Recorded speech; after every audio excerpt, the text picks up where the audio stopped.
एक ही गलती फिर एक बार, कोरोना ने किया दोबारा प्रहार। मास्क, 2 गज दूरी, करें अपनी सुरक्षा पूरी। कोरोना टीका हम सबको लगाना है, मिलकर साथ समझदारी से कोरोना को हराना है।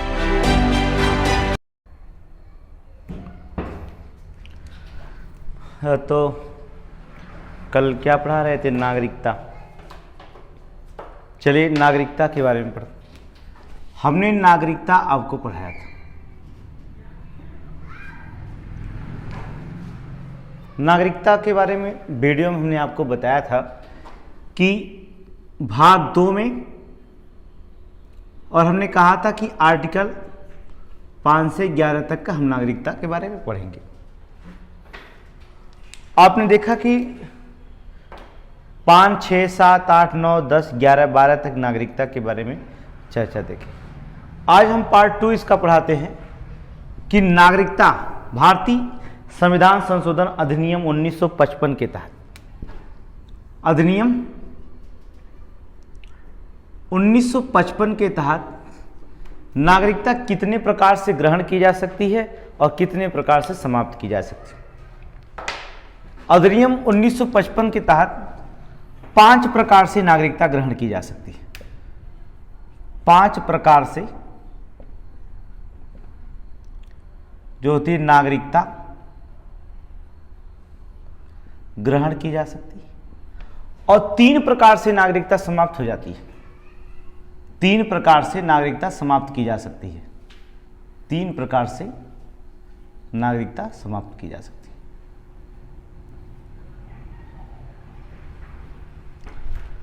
हमने नागरिकता बताया था। हमने आपको बताया था कि अनुच्छेद 9 के तहत कोई व्यक्ति अगर किसी देश की स्वेच्छा से नागरिकता ग्रहण कर लेता है तो नागरिकता समाप्त हो जाती है। 10 बताया था कि बिना विधि की नागरिकता छीनी नहीं जा सकती। 11 बताया कि अनुच्छेद 11 के तहत अगर नागरिकता पर कानून बनाने का अधिकार सिर्फ संसद को प्राप्त होता है। अब आपको हम बताते हैं कि कितने प्रकार से, आज इस दूसरे पार्ट 2 में बताते हैं कि कितने प्रकार से नागरिकता ग्रहण की जा सकती है। हम बताएं 5 प्रकार से नागरिकता ग्रहण की जा सकती है। पहली नागरिकता जो होती है जन्म से नागरिकता। दूसरी नागरिकता जो होती है वंशानुगत नागरिकता, वंशों के आधार पर, वंशों के आधार पर नागरिकता ग्रहण करते हैं। और तीसरी जो नागरिकता होती है पंजीकरण के द्वारा नागरिकता, पंजीकरण द्वारा। और चौथी नागरिकता होती है देशीकरण द्वारा। और 5वीं जो नागरिकता होती है वो आपकी जो होती है किसी भूभाग को सम्मिलन द्वारा, भूभाग सम्मिलन द्वारा।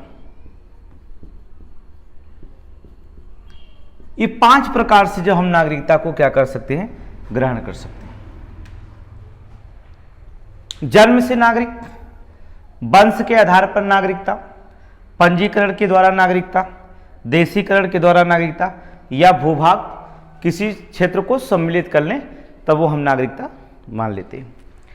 अब देखेंगे कि जन्म से नागरिकता का मतलब होता है भारत में 26 जनवरी 1950 को, 1950 को के बाद का अगर कोई जन्म लेता है, कह दिया जाए 26 जनवरी 1950 को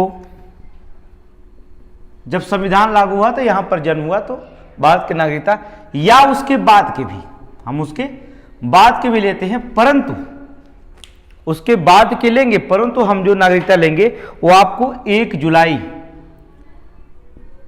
1 जो जुलाई होगा वो 1947 के पूर्व की बात कर लेंगे। 1 जुलाई 1947 से पूर्व व्यक्ति के जो होता है, माता पिता में से कोई भी भारत के क्षेत्र में जन्मा हो, माता पिता में से कोई भी व्यक्ति होता है, अगर भारत की राष्ट्रीयता के बावजूद भारत में अगर बच्चा जन्मा हुआ है, माता पिता की राष्ट्रीयता नहीं है भारत में, फिर भी बच्चा अगर 1 जुलाई 1947 से पूर्व जन्मा है तो भी वो भारत का क्या किया जाएगा, जन्म से नागरिक माना जाता है। अब समझ में आएगा। 26 जनवरी 1950 या उसके बाद के, लेकिन परंतु 1 जुलाई 1947 से पूर्व अगर माता पिता में से कोई भारत के राष्ट्रीयता के बावजूद अगर बच्चा जन्मा है भारत में, तो हम क्या करेंगे, उसे जन्म से ही नागरिक मान लेंगे। वंशों के आधार पर अगर नागरिकता देखते हैं कि वंश के आधार पर, जन्म के आधार पर, अर्थात वंश के आधार पर अगर देखा जाए, देखिए 1 जुलाई इसमें जो जन्म होता है, जो जन्म आधार बताया, हमने कहा कि 1 जुलाई को जो होता उसके बाद जो होता माता पिता में से अगर कोई व्यक्ति जन्मा है भारत में तो भारत का नागरिक माना जाएगा, लेकिन शत्रु देश के बच्चों को हम नहीं लगते हैं। जो शत्रु देशों अर्थात पदस्थ देश जो होते हैं, हम जो होते शत्रु देशों के बच्चों को अगर यहाँ जन्म लेते तो हम उसे भारत का नागरिक नहीं मान सकते। अगला देखते हैं, वंश के आधार पर जो होता है नागरिकता के बारे में अगर चर्चा की जाए, 26 जनवरी या 26 जनवरी 1950 के बाद की बात करें, 26 जनवरी वंश के आधार पर भी हम उनको ले सकते हैं। यहाँ पर तो वंश के आधार पर अगर आपके माता पिता यहाँ मूल के निवासी हैं तो उनको है ही है, लेकिन हम यहाँ ये बताने की कोशिश कर रहे हैं कि 26 जनवरी 1950 के बाद भी अगर कोई यहाँ पर जन्मा है, वंश कैसे माना जाएगा देखेंगे आप। जैसे बाद हुआ है, परंतु 26 जनवरी 1950 के बाद अगर यहाँ आया हो, परंतु एक कंडीशन होगी कि वह 10 दिसंबर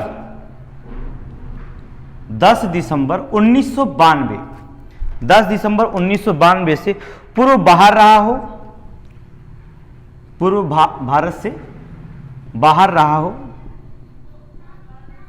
बाहर हुआ हो, तो वह इस देश पर भारत के नागरिक बन सकता है। अगर 10 दिसंबर 1900 पूर्व उसका जन्म भारत से बाहर हुआ हो तब भी क्या करेगा, वो भारत का नागरिक बन सकेगा।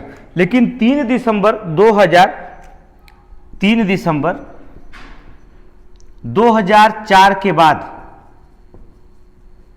भारत में कोई जन्मा व्यक्ति वंश के आधार पर जो होता भारत का नागरिक नहीं बन सकता।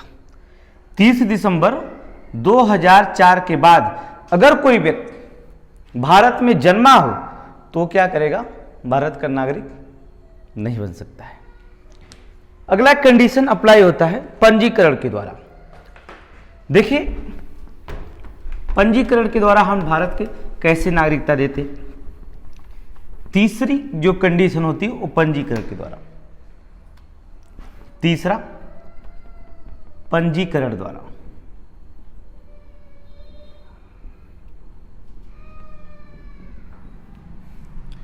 देखिए राष्ट्रीय रजिस्ट्री के आवेदन दे करके भारत में नागरिकता अर्जित की जा सकती है। रजिस्ट्रीकरण द्वारा भारत में नागरिकता अर्जित की जा सकती है, लेकिन इसके निम्न शर्तें हैं।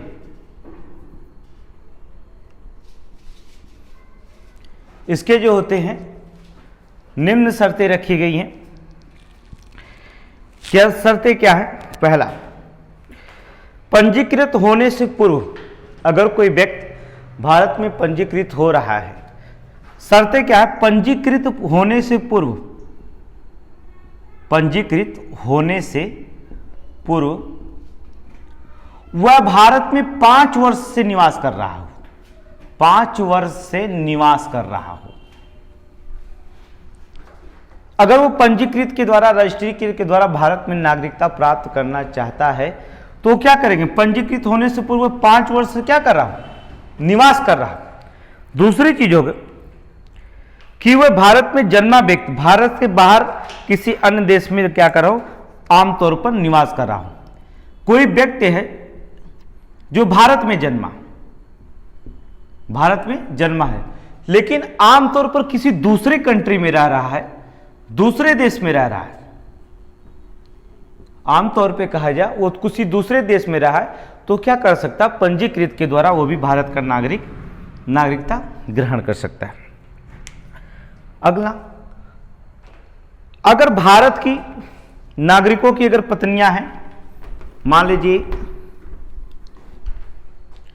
किसी ने शादी किया है, किसी भारत की अगर कोई महिला, एग्जाम्पल लिया जाए, अगर भारत की कोई महिला किसी विदेशी से शादी कर लेती, किसी विदेशी पुरुष से क्या कर लेती हैं, शादी कर लेती हैं,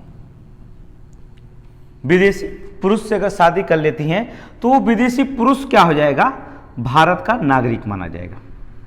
क्या माना जाएगा, भारत का नागरिक माना जाएगा। अगर कोई भारतीय महिला अगर किसी विदेशी पुरुष से शादी कर लेती तो क्या करेंगे, वो भारत का नागरिक माना जाएगा, अर्थात वो पंजीकरण के द्वारा नागरिकता प्राप्त कर सकता है, उसको पंजीकरण के द्वारा नागरिकता। लेकिन वह विदेशी में मतलब उन देशों को शामिल किया जाएगा जो प्रथम अनुसूची में वर्णित देश के नागरिक होंगे। प्रथम उनके लिए बनाया गया है, प्रथम अनुसूची में जिन देशों का नाम है वही क्या करते हैं, नागरिकता ग्रहण कर सकते हैं।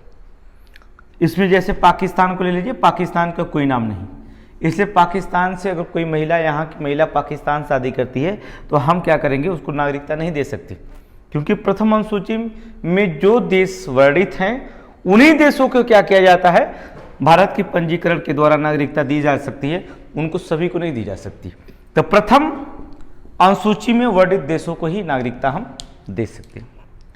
देखेंगे अब कि भारतीय, अगर कोई भारतीय आप विदेश यात्रा घूमने जा रहे हैं, भारतीय नागरिकों के बच्चे, भारतीय कहा जाए कि भारतीय नागरिकों के जो होते हैं नाबालिग जो बच्चे होंगे, भारतीय नागरिकों के नाबालिग बच्चे, नाबालिग बच्चे, याद रखिए कि अगर बच्चा 6 वर्ष से ज्यादा उम्र का हो गया तब तो उसको पंजीकरण के द्वारा नागरिकता दी जाएगी। लेकिन अगर भारतीय कोई भारत है नागरिक है, मान लीजिए टूर करने गया किसी विदेश में, वहां बच्चे का अगर जन्म हो जाता है तो भारत का वो नागरिक क्या करेगा, पंजीकरण के द्वारा क्या होगा, उसकी नागरिकता क्या करेगी, दी जा सकती है। अर्थात वो पंजीकरण के द्वारा वो भारत का क्या माना जाएगा, नागरिक माना जाएगा। तो पंजीकरण के द्वारा हम नागरिकता ग्रहण कर सकते हैं। चौथा जो होता है पंजीकरण के द्वारा, चौथा देशीकरण के द्वारा नागरिकता, चौथा देशीकरण के द्वारा नागरिकता, देशीकरण द्वारा नागरिकता।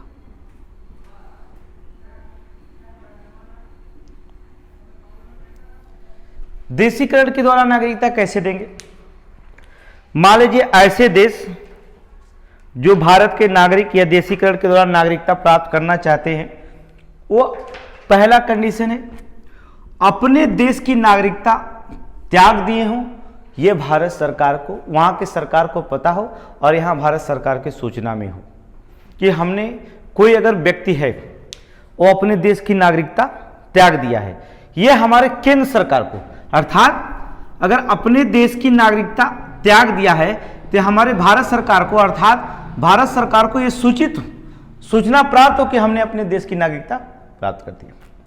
दूसरी कंडीशन है, अगर जो देश अपने देश की नागरिकता प्राप्त किया है, त्यागा है, अर्थात दूसरे अपने देश की नागरिकता उसने त्याग दिया है, तो वहां पर यह पता होना चाहिए कि वहां की नागरिकता जो त्यागा वो दूसरे देश की नागरिकता ग्रहण करने के उसके संविधान में है कि नहीं।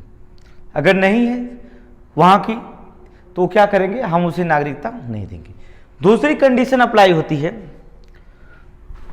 जो व्यक्ति भारत की नागरिकता देशीकरण के द्वारा प्राप्त करना चाहता है, वह आवेदन की तिथि से, आवेदन जिस दिन से वह देशीकरण के द्वारा नागरिकता प्राप्त किया, आवेदन के तिथि से वह 12 वर्ष तक यहां पर लगातार रहा। इन 12 वर्ष में जो होता है, भारत में रहा हो या भारत सरकार की सेवा में रहा हो या भारत सरकार के सरकारी सेवाओं में रहा हो, अर्थात वो 12 वर्ष तक रहा हो यहां पर, तब वो क्या करे, आवेदन की तिथि से। दूसरी कंडीशन होती है, वो तो 12 वर्षों में, ये 12 वर्षों में कुल 7 वर्षों में लगातार वो 4 वर्ष तक भारत में निवास किया हो। 7 वर्षों में लगातार 4 वर्ष तक भारत में रहा हो, भारत में रहा हो, तब क्या करेंगे, उसे देशीकरण के द्वारा नागरिकता दे सकते हैं। अगर 12 वर्ष में अगर केंद्र सरकार चाहे नागरिकता को ग्रहण करने का अधिकार अर्थात देने या छीनने का अधिकार सिर्फ केंद्र सरकार को, राज्य सरकार इसमें कुछ नहीं कर सकती। अगर केंद्र सरकार चाहे अर्थात भारत सरकार चाहे, भारत सरकार अगर चाहे तो क्या कर सकती है, ये अवधि को क्या कर सकती है, 12 वर्ष का अवधि को क्या कर सकती है, घटा सकती है। अवधि को क्या कर सकती है, घटा सकती है। अगर इस पर जो बनाने कानून बनाने का अधिकार है संसद को है, लेकिन जो होता है नागरिकता कम या देने लेने का अधिकार सिर्फ भारत सरकार को है, इस पर कोई राज्य सरकार का हस्तक्षेप नहीं होता है। चलिए, और पांचवी जो नागरिकता आपकी बात करते हैं, भूभाग के सम्मिलन के द्वारा, भूभाग सम्मिलन। मान लीजिए किसी को, जैसे लक्षद्वीप,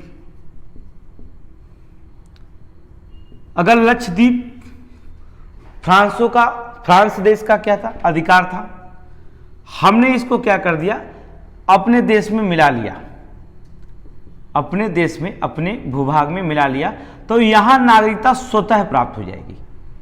क्या हो जाएगी, नागरिकता स्वतः प्राप्त हो जाती। किसी भी खंड को अपने देश में मिला लिया जाए तो वहां व्यक्ति को क्या करता है, नागरिकता स्वतः प्राप्त हो जाती है। तो इसे कहा जाता है भूभाग।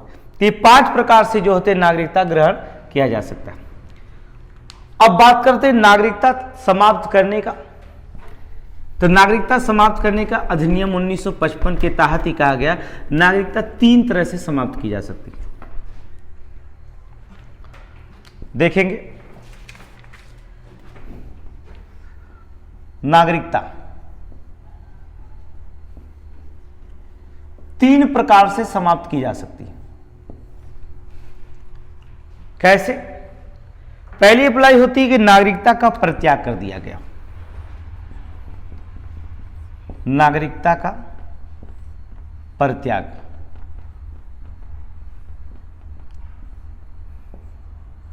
अगर कोई व्यक्ति नागरिकता का, पहला है कि नागरिकता का परित्याग, अगर कोई व्यक्ति भारत की नागरिकता परित्याग कर देता है तो क्या किया जाएगा, वो क्या कहेगा, स्वेच्छा से अगर नागरिकता का परित्याग कर देता तो उसकी नागरिकता स्वतः समाप्त समझी जाती है, अर्थात कहा जाता है नागरिकता समाप्त की जाएगी।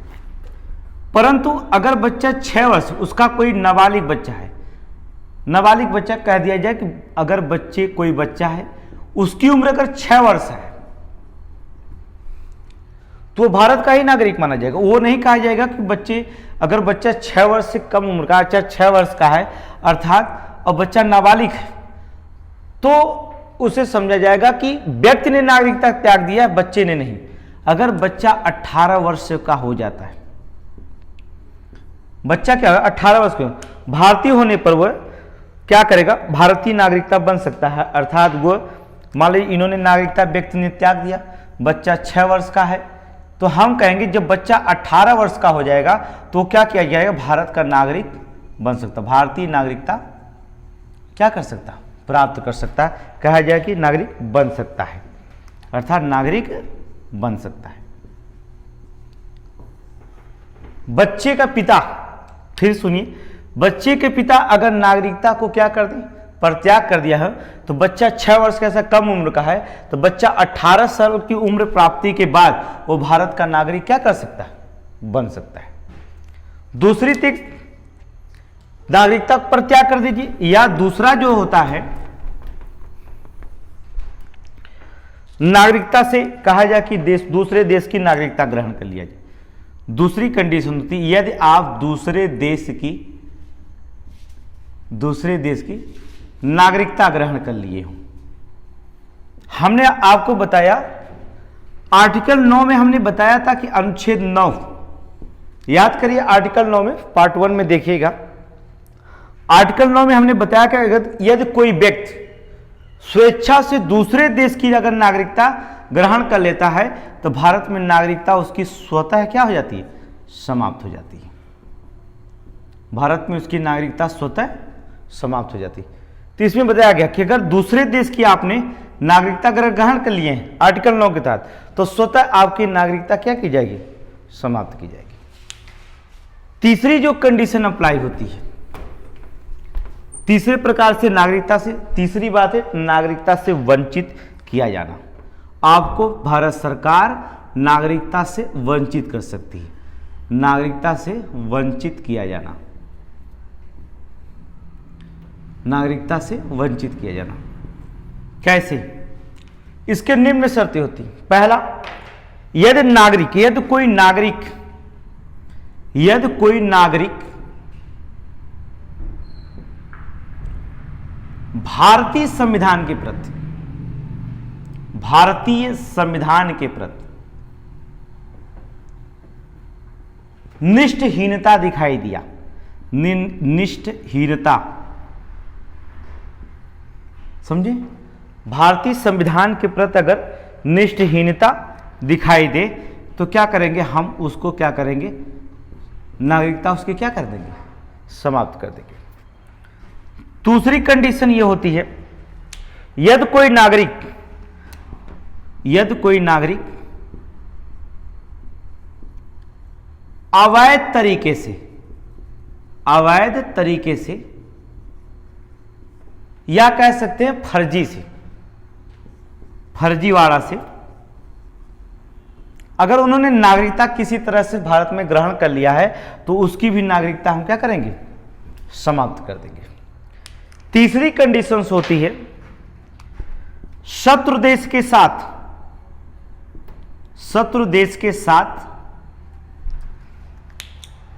युद्ध के समय, शत्रु देश के साथ युद्ध के समय अवैध व्यापार अगर कर रहे हो, अवैध व्यापार करते हैं तो भी आपकी नागरिकता क्या हो जाएगी? नष्ट कर दी जाएगी, अर्थात समाप्त की जाएगी। तो जान गए, यदि कोई नागरिक भारतीय संविधान के प्रति निष्ठहीनता दिखाई दे तो हम क्या करेंगे? नागरिकता उसकी समाप्त की जाएगी। यदि कोई नागरिक अवैध तरीके से या फर्जीवाड़ा से नागरिकता ग्रहण कर लिया तो हम उसकी नागरिकता समाप्त कर देंगे।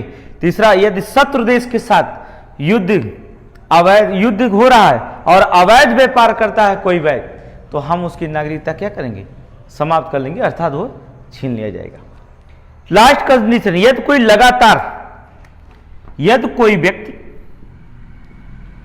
व्यक्ति लगातार दूसरे देश में रह रहा हो, दूसरे देश में